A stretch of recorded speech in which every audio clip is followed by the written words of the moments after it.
Hey, people out there in YouTube world. It is good to see you guys again. Welcome back.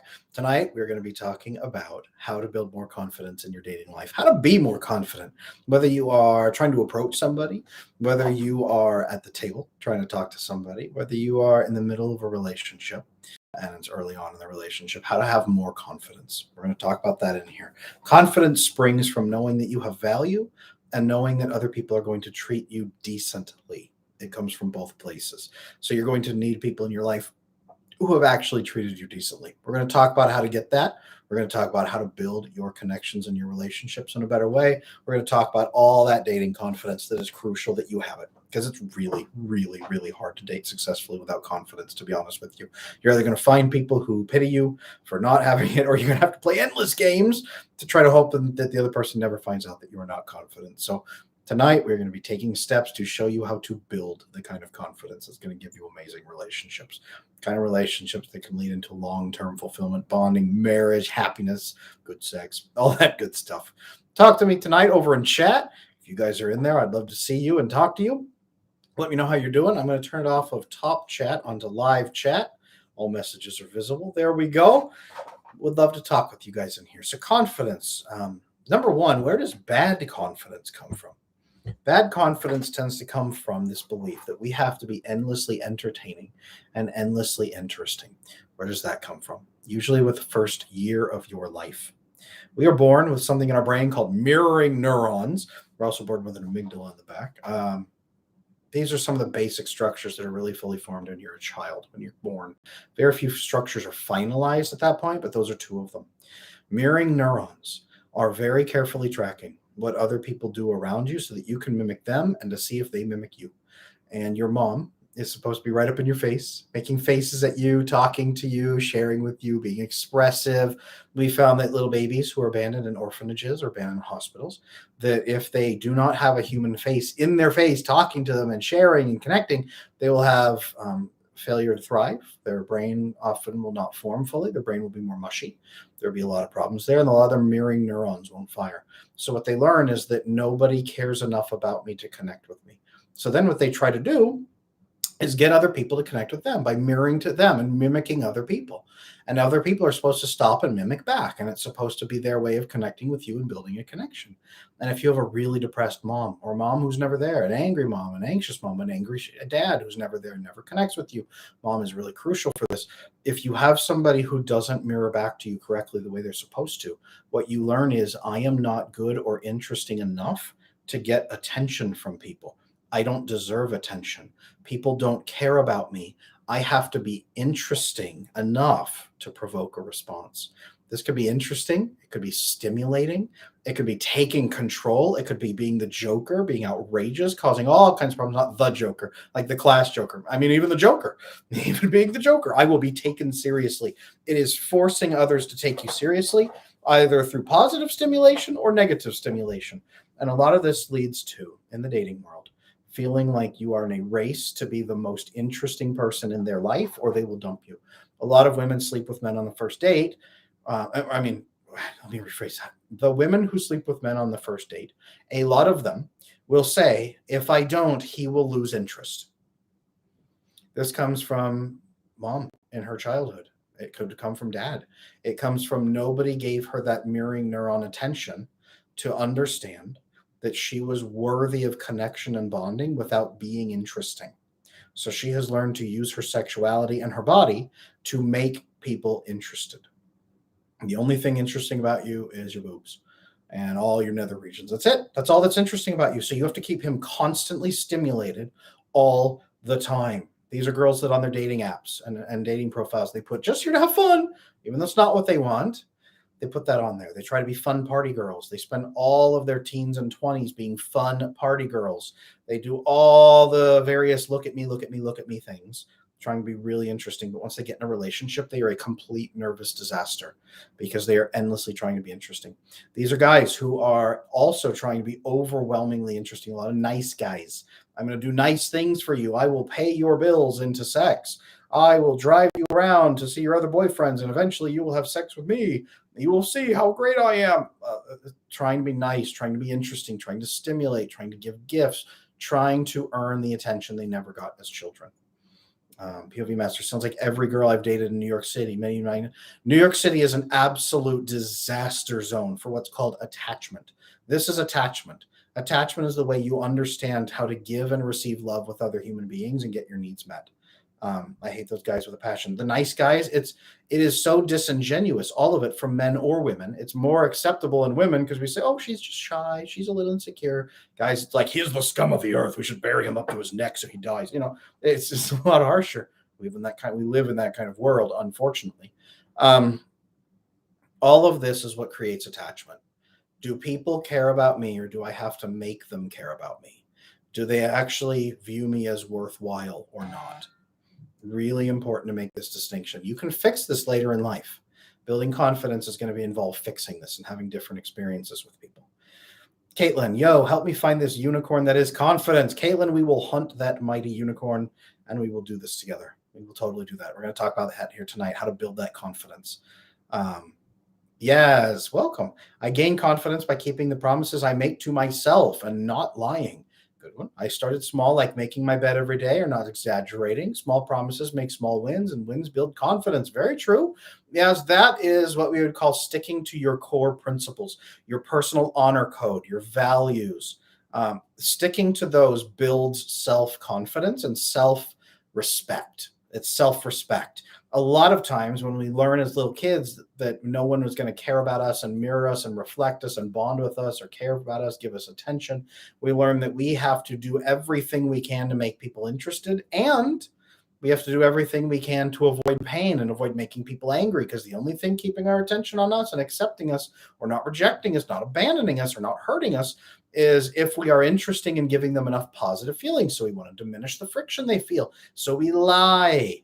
We break our boundaries. We do anything to please other people. Guys will spend huge amounts of money on that they don't have to please women that don't even want them. Women will do anything physically to try to keep a man's attention on her, and she'll hate herself for it later. All kinds of problems come from this. Yeah, so sticking to your personal principles instead of violating them so that you can get attention from other people that you don't even want. That is the number one way to do it. Setting boundaries is helping me and expressing my intentions soon. Wonderful. Boundaries should stem from your core values and from your life goals. I am sorry, I cannot do that because I must be honest. I have to be an honest person. I'm sorry, I can't do that because I have set a life goal of blank and that will impact that badly, and I just cannot do that. I am very sorry. If that is a need you have, can we talk about a different way to meet that need? That's how you have boundaries with a reasonable person. If they say, no, I want what I want, you're going to give it to me, or you're not my friend anymore, then we were never friends. That's cool. Go enjoy yourself. Go be away from me, please. That is how you apply boundaries. That's how you discuss boundaries. And people who actually care about you will celebrate the boundaries that you keep, because they'll say, great, I want you to hit that life goal. I want you to keep your boundaries. And I want you to keep your principles and be a person of honor and integrity. Please don't violate that for my convenience. I'll find another way around it.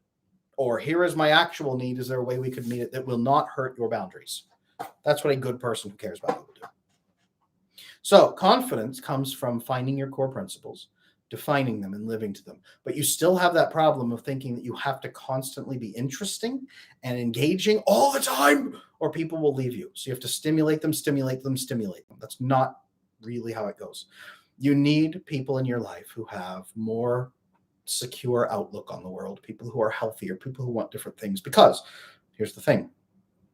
If you are in the pool of people over here, research shows 65% of adults now in the West with attachment issues. Everybody over there is constantly stimulating others and hoping for stimulation themselves, because that's all they see relationships as. That's how they feel safe. That's how they feel pleasure. That's how they feel anything. If you want to break out of that, you have to understand what the people in the other pool want and why. People in the other pool who are calm and secure, who got mirroring back when they were kids, who have a healthy, thriving family that taught them about love and connection and boundaries and all of those good things, they don't want constant stimulation and interest because it feels weird and artificial to them. It's jarring. They want real connection with somebody who is stable and trustworthy, because that presents opportunities in life to grow and bond together. And it presents opportunities to relax and to trust that person and share experiences with. So, you sticking to your principles, sticking to your goals, making these things explicit to other people so they know you, sticking to them during a crisis point, being clear with what you want and don't want so other people know exactly where they stand with you and can relax themselves. All of this is crucial. They want people of character, not people of interest. And you need to become that person, a person who sticks to your character. So that's attachment. What are your opinions on those man demolishes delusional OnlyFans thought kind of video? What is the motivation for making those sorts of videos? It is a lot of angry young men in the world who feel that the world does not care about them, and they are by and large right. Saying that women have it so much easier in this world, arguably, in different ways that are painful different for each person. But frankly, that drive the male suicide rate through the roof. So yes, we can argue that it is many ways worse for men. They are catering to a male audience that wants to see women acknowledge that the men are suffering. They want an acknowledgement of their suffering, and they want somebody striking a blow for them on their behalf is what those men want. Gregory, good to see you in chat. Welcome in here. Charlie, also good to see you. Adam's second date went incredible. She's incredible. Things seem too good to be true. That's awesome, Charlie. On the third date, lead with that. Things are amazing. You seem too good to be true. Can we talk about the realities of who we actually are? Let me share with you a difficulty I have and that I have overcome, but that you may need to know about me. Here's the truth about me in a relationship. Here's what you need to look out for. Here's how I'm handling it. If this or this ever happens, please call me on it and I will take care of it. And then see what she says. Good. We plan on doing that, Charlie. You're handling it. You know my 3-date method. You're doing it, Charlie. Keep doing that. Keep tackling it that way. You're going to do great. That is fantastic. I hope she passes that test. The 3-date method almost never fails. It filters hard. She agreed to talk about it. Oh, Charlie. Once people start build secure attachment, use the 3-date method, you find success very, very quickly. It worked for me and my wife. We're almost 15 years of marriage now and on our 5th child. So I'd say we're doing pretty okay. She's so good at communicating. Charlie, that is awesome. That is awesome. Holly Donowden, good to see you in here. What is your 3-date method? Ooh, Holly. 3 dates. 3 dates. Let's talk about this really quick because I like this. Once you have security, once you have connection, once you are a person of character, here's how you embody that confidence in your dates, in the 3-date method. Let's talk about that. Inside the 3-date method, it requires some good secure attachment, and it requires you to lean into that with a little bit of confidence. Here's why. First date, you talk, you connect, you laugh, you joke. The entire point of the first date is to see if you are personality compatible, number one, and to end the date by asking, hey, I'm looking for a long-term committed relationship. I just want to make sure we're on the same page. Are you looking for that too? If you are, great. We can lean right into a second date. This is how you go in for the second date ask, by the way. And if you're not, hey, that's cool too. We will finish our dinner. We will high five. We will part as friends. No harm, no foul. I just want to make sure before we move forward that we're both looking for the same thing. You have to have confidence to be able to close out that way on the first date. Most of you guys listening to this, your balls are shriveling up right now thinking about saying that to a woman. Most of you women in here, your ovaries are shriveling up trying to think about saying that to a man. I guarantee you that this is one amazing way to filter really hard on the first date and to also appear very, very confident with what you want. Most people are waiting for that answer. Most people are saying, oh, we'll just play it safe. We'll have fun. We'll see where it goes. No, that's not what most people want. Most people don't want that. Most people want the clarity of what they're trying to get. So first date, do that. Second date, hey, you know what? I want to learn more about you. We're both looking for a committed relationship. Let's see if we're a good fit. Let me tell you some stories about my life. Here's my stories. You start telling stories, not about how buff you are, amazing and strong and gorgeous and all these. No, you share stories that illuminate your core values, your core relationships, the things you value, what your life goals are, how you're moving toward them. You illuminate who you are through stories, and you ask them for stories. Tell me stories about your family. Tell me a story about what's a funny story about your family, about your dad. What's a funny story about your parents? She will tell you, or he will tell you all about their family relationship through that funny story. We don't have any funny stories. Our stories are very, very tough and tense. Oh, Why is that? Tell me one of those stories, if you would, please. Storytelling is one of the oldest vehicles for conveying information, and the story they tell you will give you 10 times the amount of information as if they just gave you a bullet pointed list. The way they tell the story, their body language while telling the story, the people they focus on in the story, the people they let slip through the gaps during the story, the people they don't mention during the story, the values they display during the story, the way they reflect upon the story later, now as an adult, all of those things are really important, and it will reveal their long-term goals. And then you can ask them questions about those things. Oh, you mentioned your mom. What are things like there? You guys good? You happy? Does she live around here? Do you spend time with her? What does that look like? Where's dad? Like, what's dad doing? Is he working on the railroad? Is he fighting alligators? Where are you at? And you ask questions like this, and you poke, and they say, yeah, this and this, my goals, I would love to have kids of my own someday and teach them this thing that my mom taught me. Cool. Oh, so you're really into kids. Cool. But how many kids are you thinking? You start asking deeper questions, have the guts to go deeper. Please, second date, dating with confidence, have the guts to ask those questions. See if you can break up. See if you can find incompatibility and break up. Third date. Hey, you know what? We're both looking at committed relationships. We seem to get along great, and I think you're amazing, Charlie. Shout out to you there. Hey, you're incredible. You're almost too good to be true. Can we be real about what dating each other would actually look like long term? Let me tell you about the challenge, the biggest challenge I have faced, and how I'm working on it. And just so that you know what you're getting into. So there's no red flags here. You tell them a red flag. Then you turn around and show them how you're working on it. You're taking ownership of it. It's not their problem. You're not asking to be enabled. You are going to fix it and work on it if they call you on it. You're not waiting to work on it. I will work on it in the future. I'm already doing my work. You turn it into a green flag about how you are so aware of it, and you're giving them the keys right there, and showing them where the mines are under the ground and where the red flags are. You're turning them into green flags that way. Do that on the third date. All of this requires confidence, but this is the 3-date method, and it works. Oh man, does it work. It cuts through the crap. It chases off most people that don't want it, and it draws in the people who do. I'm going to grab chat real quick.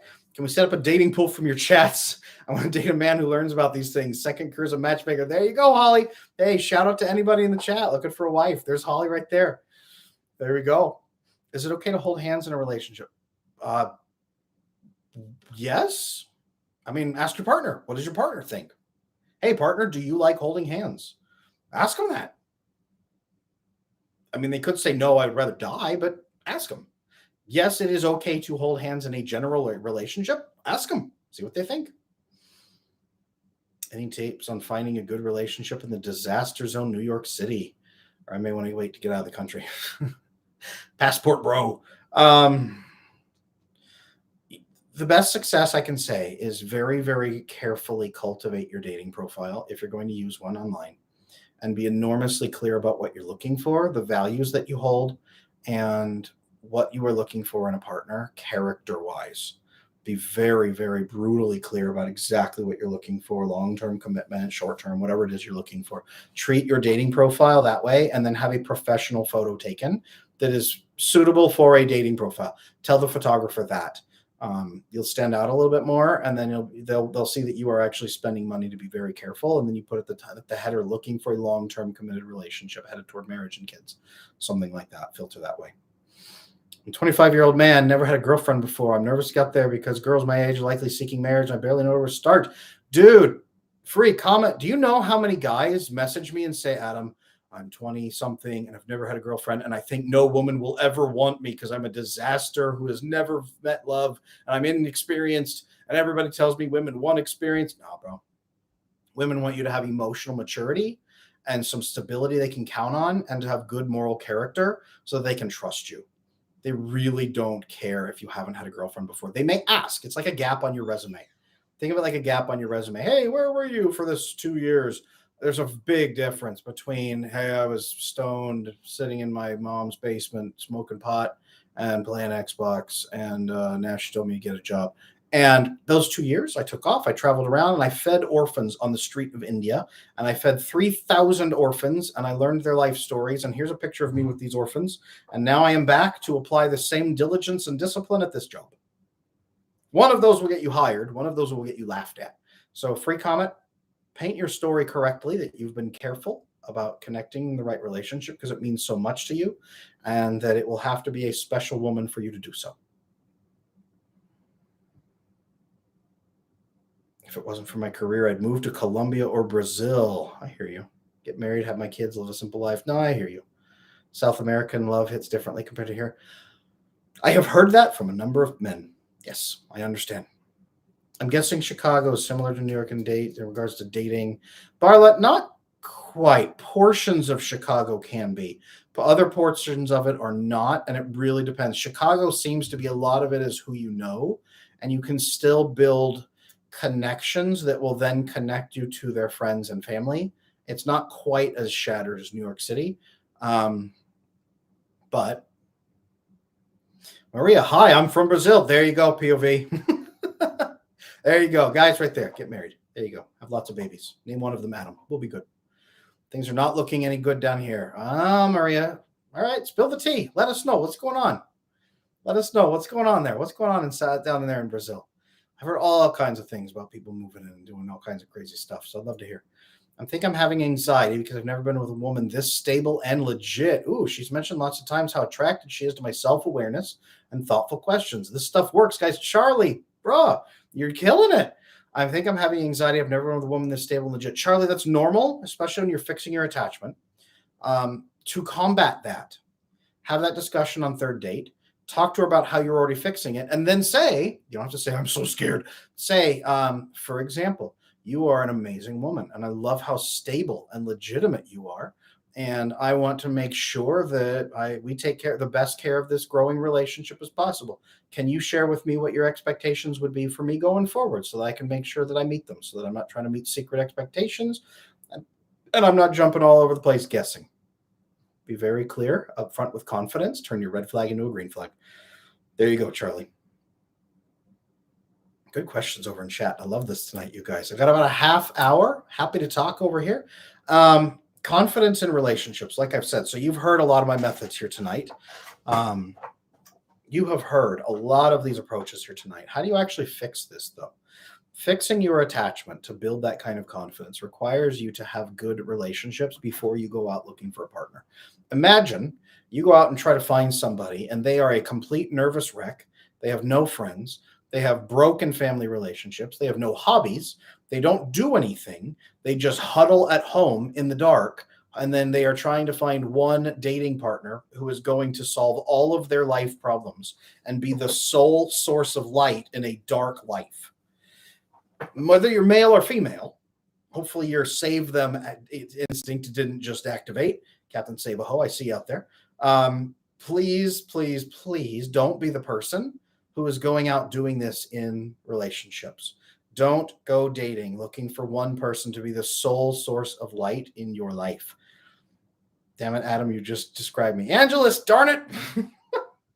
You need more friendships or a dog or something at least. Like, come on. No, you've got some cool things going for you. You just don't realize it. Yeah, we got to beef you up a little bit. Can you do a session on problem-saturated stories sometime? I feel like this comes up a lot. Ooh, so I was a licensed marriage and family therapist for many, many years. And what they trained us in schooling was especially focused on CBT, cognitive behavioral therapy, and also solution-focused therapy. And then they cut us loose and said, you need to study your own approaches and figure out which therapy models are best for you that resonate with you. Well, for me, one of the big ones was narrative therapy. So there was this focus on problem-saturated stories. This is why on the second date, I encourage you to ask about stories. How do they tell their stories? Everyone's mean to me. Everything is sad. I'm always the victim. Everyone else is awful. I have nothing to offer. Everything is always ending in disaster. People are mean. My parents hate me. No one loves me. There's no reason for me to be alive. Like, how do they tell their stories? Are they all sob stories? Are they all helpless and miserable stories? Or are they stories of taking ownership? Are they stories of growth, stories of hope, stories of opportunity? Are they funny stories? How do they tell their stories about their life? And what does that mean about the overall narrative thread running through their life as they see it? Have they taken control of that story thread? Do you? If you want more confidence, look at the thread of the story of your life. How do you tell it to yourself? What is your story? I was so miserable and everything, and it was horrible, and people treated me like crap, and I never understood anything. But now I learned this new thing that allows me to take control of other people, and it makes me so strong. And now I feel safe, and I will feel safe for the rest of my life as long as I control other people. Well, okay. I get those guys all the time in my comments in the red pill section, usually. I just had a video on Sunday with like 216 comments about dudes screeching at me about how I'm horrible and evil and I hate men for criticizing the red pill. That is a story that they have told themselves. What is your story? Is it saturated with nothing but problems? Is it saturated with solving? Right? I turned that around with you guys heard that with the stories earlier, right? Stories earlier. What is your story of your red flag? I was once anxious attachment. I tell my story all the time. I used to have anxious attachment. I grew up in a really horrible ghetto area and really broken family, broken extended family, in a society of broken people. I would walk home from school as a little kid and see blood on the sidewalk. All my friends at 12, 13 wanted to commit suicide. It was a horrible, horrible experience. And I came to a point when I was in my late teens where I had to fix my attachment or I wasn't going to make it. It was just so horrible and bleak. I had to fix my attachment. So I did. I made myself make the hard decisions. I laid out the map I followed in fixing my attachment in my book, Slaying Your Fear. It follows my personal story. Most people don't realize that. And then I built a great relationship. I met my wife and I told her right up front in the first few dates everything I wanted and everything I was looking for. The 3-date method that I laid out here. We met through friends of friends. And then we built that connection. Everything I advise you guys on is how my life was fixed, how I fixed it myself. And now I have an incredible life and it continues to get better over time. And I did this hard work and it has been through the relationships I have built and the wonderful people in my life. So how do you tell your story? What stories are you telling? We can only hope that it's dying. I hear you. I hear you. Maria, Adam, thank you so much for your content. It's been less than a month since I discovered you on Chris Williamson's podcast. He's great. I can't tell you how much it's helping me and making me feel hopeful. So shout out to Chris. 2.5 years ago, he was the first major podcaster to ever pick me up anywhere. I was working as a therapist in a tiny little like a clinic for at-risk families where we made like less than half of a therapist's normal pay, but it was great work taking care of families who were on completely on the edge. And I was supplementing my income by working 7 days a week, all of my off time, after hours and weekends as a copywriter and a ghostwriter for other people. I was doing both. And I was working 7 hours a week, like 70 plus hours a week. Chris Williamson picked up a big thread that I did about harsh psychology truths and blasted me out to the world. And we've done 4 episodes in total now. We just recorded another one last week, and that will hit the airwaves pretty quick. So anybody here who loves Chris Williamson and has picked me up from Chris Williamson, that 4th episode is coming out really quick. Look for it. Look for it because it was a good one. It was a very, very good one. You guys will enjoy that. Fixing your attachment, fixing your stories, very crucial for your confidence in dating. Having a life you can invite somebody into where they're not the sole source of light. Also very important. Adam, I heard you did another episode with Chris. Can you tell us more about the episode? I found you through him. POV. I will just say it is our clearest and most frank discussion of the realities of dating, the realities of our current world, and the realities that men experience. If you have any red pill sympathies at all, you will really resonate with the episode. If you are not red pill, you will really resonate with the episode. It's going to hit hard. This will be this will be probably our hardest hitting episode we've ever done together. Our 4th episode together. You're going to want to hear this one, just to be honest with you. That's as much of a tease as I can give. How do you balance charity and helping people against simping and being taken advantage of? Joe, back in therapy school, what they told us is if you ever want somebody to get better more than they want it themselves, and if you are ever working harder at their self-improvement than they are, you are enabling them and you are hurting both of you. Think of it that way, Joe. It should be a hand up, not a handout. Thank you. Find you watching Chris recently as well. You're awesome. Thank you. I appreciate that, guys. Misa, good to see you in here. If we have important stories in our lives that are disturbing trauma, how do we share when we do so people really know who we are? false view that most people carry is that if you have disturbing trauma, you must share it with someone so they know who you are. Your trauma is not who you are. Your character and your values and your goals are who you are. Your trauma is only useful for sharing to help them understand what needs you might have around, hey, if I ever act like this, I just want to share with you why that might be. Hey, this is hard for me in particular, and here's in particular why. I just want you to understand. You don't have to say anything. I'm just going to make it clear. You only share those traumas, not to be understood, but so that they can relax into the relationship. You share them as useful context only when they are useful context, but that is not who you are, and it will never be who you are. Keep that in mind, Misa. And then to share it, you share why you're going to share, that you're going to share something difficult, the reaction you want or what feedback you want or why you're sharing it. You share it, and then you ask them for something specific. You ask them for a specific type of feedback. I hope we got the 3-hour treatment like Chris Hormozy. No, Chris and I usually do an hour and a half each is usually what we do. So that's 6 hours now of content that we filmed. I want the next one to be in person. I very much want the next one to be in person. And that might not just be on his show. I will just say that might not just be on his show. There may be another option for him and me to meet in person for a show. We'll just put that out there. Moving right along. I found you before Chris, but super glad you got more exposure from Chris' show. I have your book, Slaying Your Fear, arriving tomorrow. Thank you, Brian. That is awesome. I'm glad to have you with me on this ride. It has been a hell of a ride, then. You and I have been together for years and years and years, so that's good to know. How you doing on your journey? Hello, Adam. As an actor, I wonder how many actors have these issues, wanting attention all the time, men and women. Yes. So I do work with people from Hollywood, some big names from Hollywood that I do not disclose and never will. Never.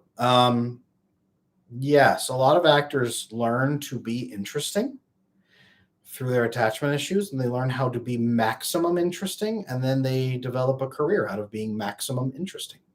The same way that many online creators go that way, and many Instagram models go that way, right? OnlyFans, all models, everything, if you want to call them models. Andrew Account, should a narcissistic personality disorder, I know NPD, be called low self-esteem disorder? Is it caused by low self-esteem or attachment? How they're related? I get you, Andrew. Keep in mind that attachment issues, the extreme version of attachment issues, are personality disorders where the fear and overwhelming need for safety has become a fixed portion of their personality on how they form relationships, how they interact with their world, even when not provoked.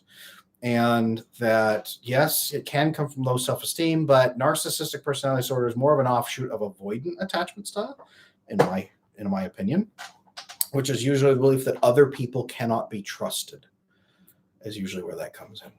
So they have to project that total narcissism and be that self-absorbed because no one else will care about them. Sometimes there can be a core running through there of anxious attachment as well, but typically, in my opinion, it's an offshoot from avoidant more. Joe, so this is your 4th episode with Chris? Yes. Does that mean you two are serious? 3-date method. That's awesome. I think that Chris is a good person, and I like him as a friend. I'm friend zoning Chris, and I'm sure he would friend zone me at the same time. So we're all good. Charlie, if after the 3rd date, either of us aren't 100% sure about getting together, should be the 4th date, or does there need to be a decision by the end of the 3rd date?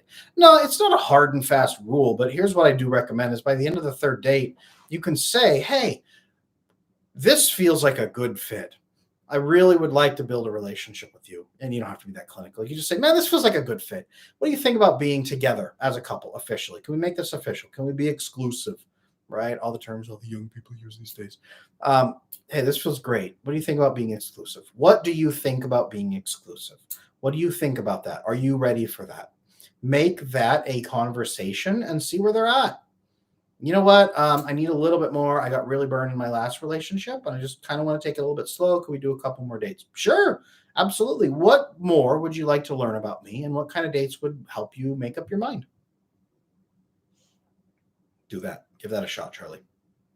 Doesn't sound like you're going to have that problem, though, based on what you've shared, though. Something. Holly Donaden. Sorry, I missed something. Who's this Chris person? Chris Williamson. He's a big podcaster. He's been growing. He is amazing, bro. His channel. What's been interesting? Is he politically slanted? Maybe a little bit. I don't know, because he and I don't talk politics and I don't do politics, but maybe he is a little bit. But so he's been filming lately where he's on these sets and there's like cameras swirling around them for like 3 hours. And they're having these intense discussions in like an abandoned warehouse. And like it's pretty cool. It's been cool watching him go from like same as me, right? Like a little study with a blurry background or something to the amazing production that he is now. He's been doing a lot of hard work. So Chris is cool. Chris is cool. Have you ever seen an NPD cured? Only under extreme circumstances where they hit rock bottom and are forced to challenge their life flow and how life works and how the world works. That is the only time. Rock bottom is required. Charlie, I'm very eager to hear how your date goes, bro. It does not sound like it's going to be a problem. Sounds like probably you're going to get through that contact and she's going to handcuff herself to you, and that's going to be it. You are simply claimed at that point. You've been claimed by a woman. My wife always says this: when a woman is really in love with a man, really interested in a man, she climbs him like a possum climbs a tree.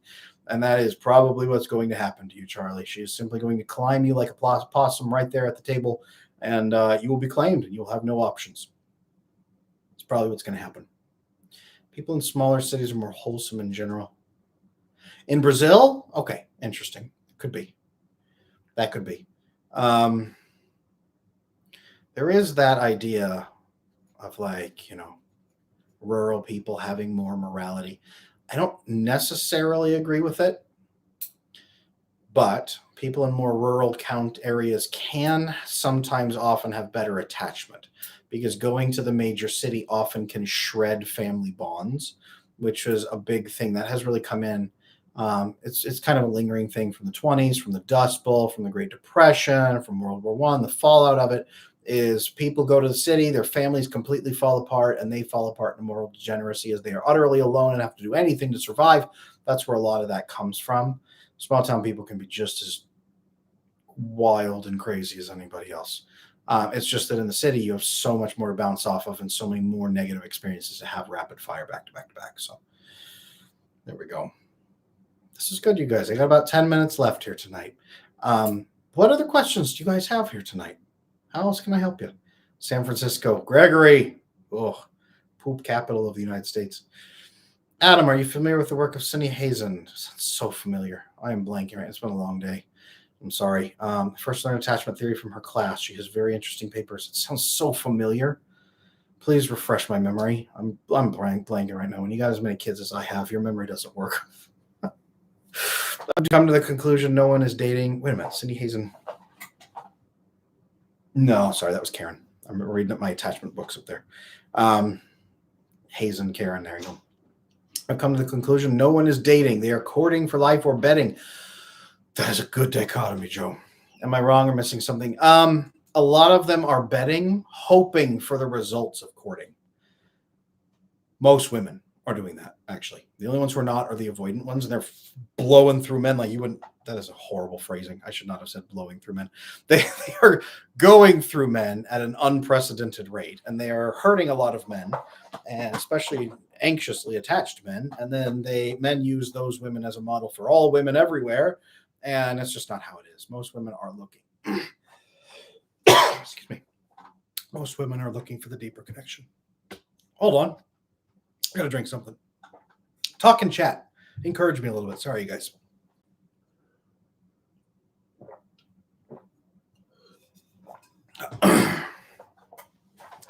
Look for the paper, The Role of Attachment in Human Mating. Oh, yes. Okay, that paper. Very cool stuff in that paper. Very interesting.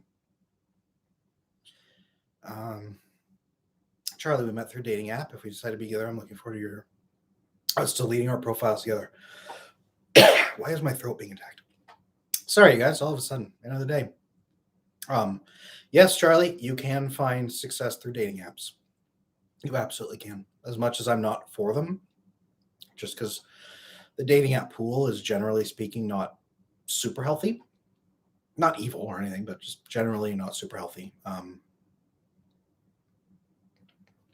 You totally can. Gregory, I want to buy you another round. Thank you, Gregory. Hey, you know what? If we're ever in the same city, just not San Francisco. I'm not a fan.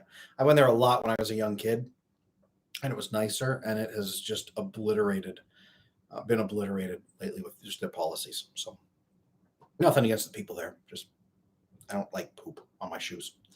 I notice I'm very reticent to share my goals and dreams with people. Misa, somewhere along the line taught you that it's not okay to share your goals and dreams because you will be laughed at or they're stupid or unacceptable. And odds are good you have not shared them, and so the people in your life don't want to hear them. Or the people in your life do want to hear them but don't have the guts to ask, or they just think you don't care enough to share them. So something to try. Not me. I'm disorganized, fearful, avoidant. I've avoided men my entire life. There you go, Phoenix. There you go. I hear you. I hear a lot of that. Adam, what do you foresee happening in the dating market in the USA, both long and short term?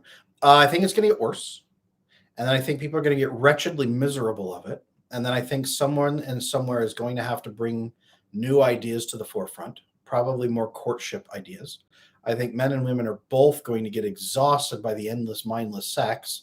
And I think we're going to have a huge spring back, probably into heavy conservative values, not conservatism, but conservative values of like, don't have sex with anybody until you're married, because like, don't complicate things if you don't know how to check for real compatibility, right? Stuff like that. I'm not saying everybody's going to become like monks and nuns. I'm just saying I think that we're going to swing back into more careful stuff because I just think people are not happy about it. I think that the options will still be there. I don't think we're going to swing necessarily like into Puritanism.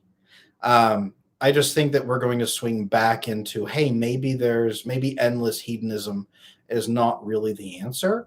Maybe we need to be a little bit more careful with the people that we pick. If we are looking for a committed relationship, maybe we should be more serious. I think that we're going to find a rise in matchmaking. I think that dating apps, good successful ones, will probably resemble more of a heavy-handed matchmaking approach.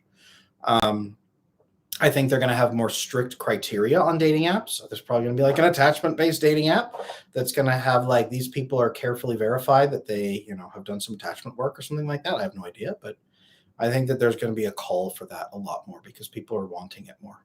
To be honest, I think maybe I'm just being rosy tinted glasses. Maybe I'm just hoping, but maybe.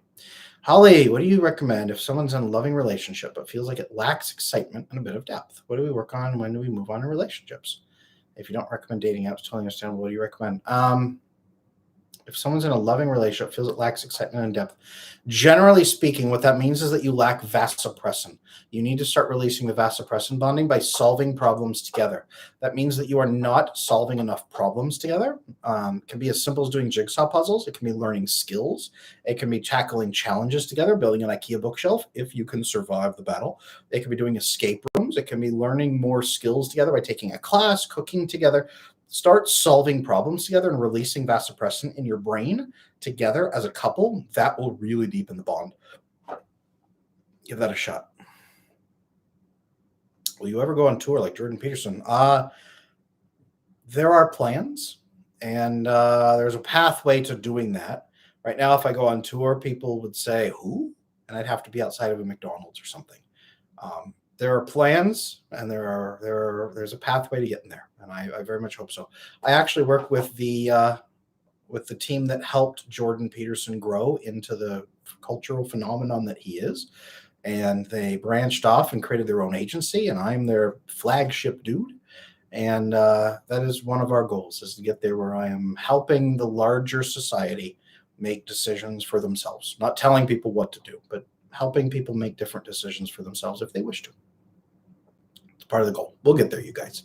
You being here and doing the support, enormously helpful. Every supporter I get, every person that follows me, all right, on this channel, I get more followers.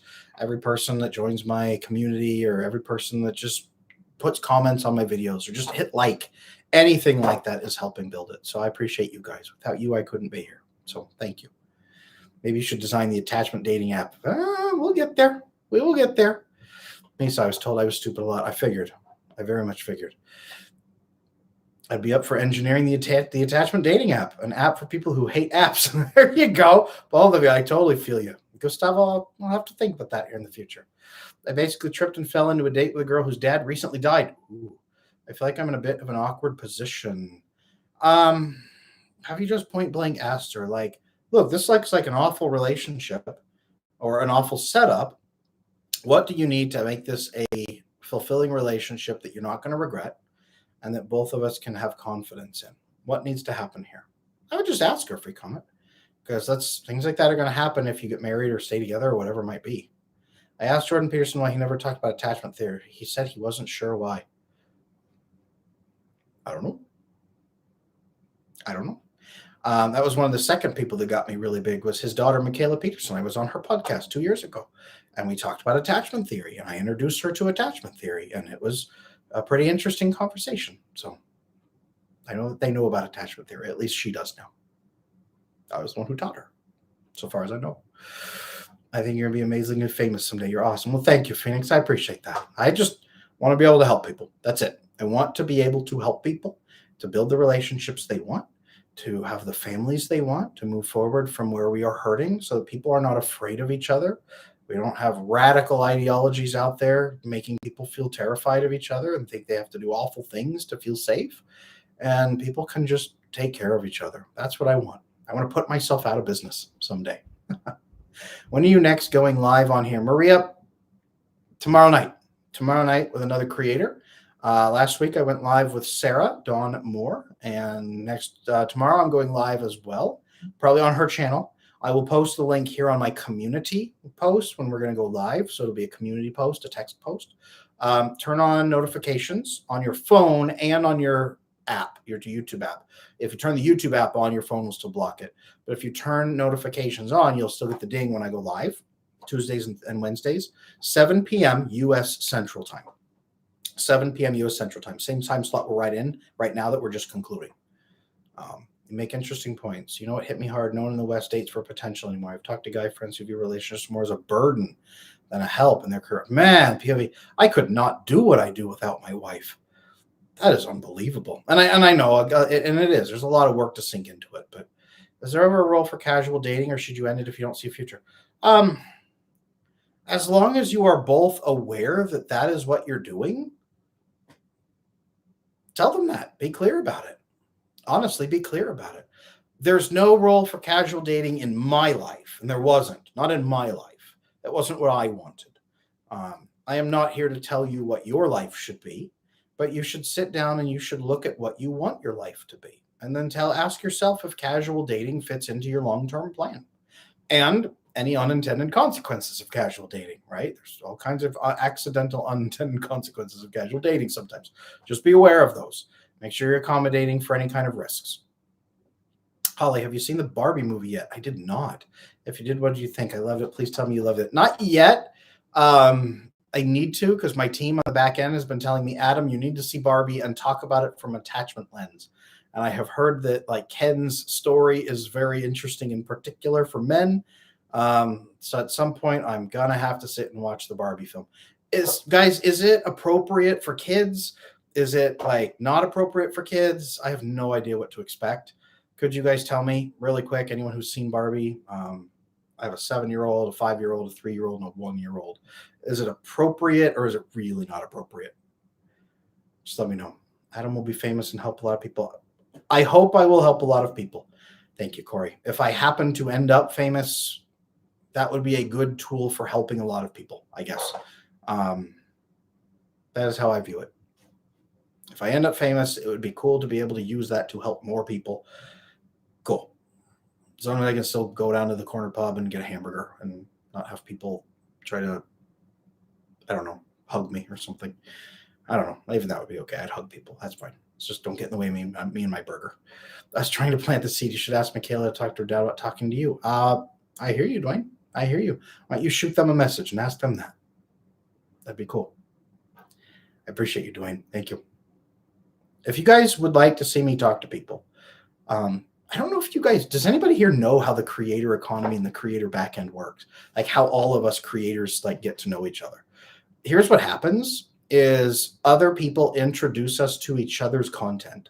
And then we or our teams start following each other and tracking each other. And then we say, is there a conversation here that could be had that could augment both of our brands that makes sense to combine our audiences for a temporary project? That's how that works. Clanza, good to see you in here. I see you in here. Welcome. Not appropriate for kids. Thank you, Clanza. That's how creators work. So if you guys want to see mashups, go to those creators like you're doing here.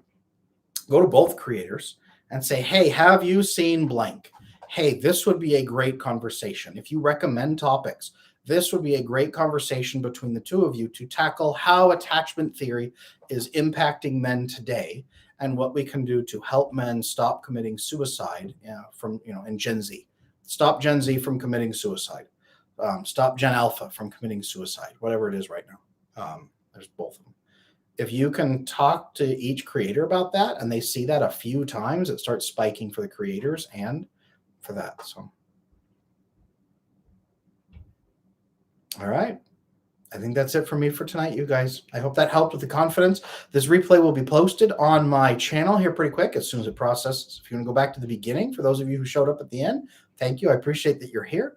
Watch this from the beginning to learn how to build that confidence. There was some pretty spicy stuff at the beginning. You'll like it. And I will see you guys tomorrow night. I'm going to be over on Sarah's channel tomorrow. We're building a project here in the future that you guys will be excited for. So we're doing a lot of collaborations lately. You've probably noticed across my platforms. There's a lot of Sarah and a lot of me on her channels too. So look for me on Sarah's channel tomorrow. I will post the link in my community section. So click on my channel, then scroll over to community with the text posts. I will have, hey, look, I'm going live with Sarah Dawn Moore with the thumbnail, and there will be a link. Click the link. It will take you to her live channel, or if you're following Sarah, you will see me on that live tomorrow. Sarah Dawn Moore. Sarah Dawn Moore, YouTube. Let me see. Actually, wait a minute. I wonder. Ooh. Live. Did she already post it for tomorrow?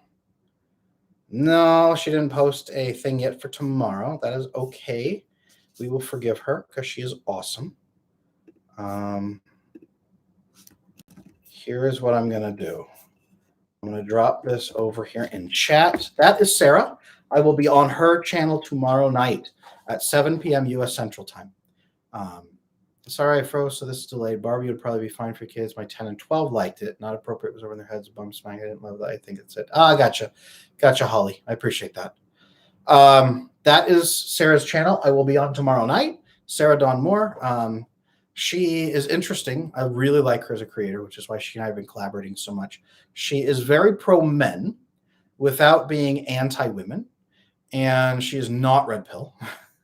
So she is pro-men, pro-masculinity, pro-helping men, also pro-teaching men more loving relationship models and how to get their needs met fully, openly, considerately, lovingly, consentingly.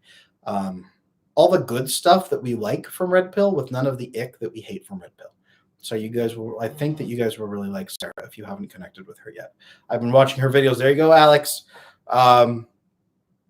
I definitely recommend checking sites that detail concerning scenes. You can make your own judgment. I hear you, Holly. Thank you. I appreciate you. All right, Ollie and everybody else. I am here every Tuesday night, 7 p.m. U.S. Central Time. I will be here every Wednesday night, 7 p.m. U.S. Central Time, unless I'm collaborating with Sarah on her channel. Either way, I will be live both of those nights. It is great talking to you guys. Thank you so much. Make sure you subscribe if you haven't already. Make sure you check out my channel. Go back on Sunday and watch the red pill video I released that made so many red pill guys so angry. See if you agree. See if you disagree. I'd love to see you in the comments over there. Please hit me on that red pill video. It was posted 2 days ago. It has a picture. My team put a picture of Andrew Tate right on the cover to get as many eyes on it, I think, as possible. Look for Andrew Tate and me side by side on the thumbnail, and that's the video. It'll be back from Sunday. So thank you, everybody, for being here. It was wonderful to see you all. I'm going to go spend time with my wife. I will talk to you tomorrow. Until then, take care.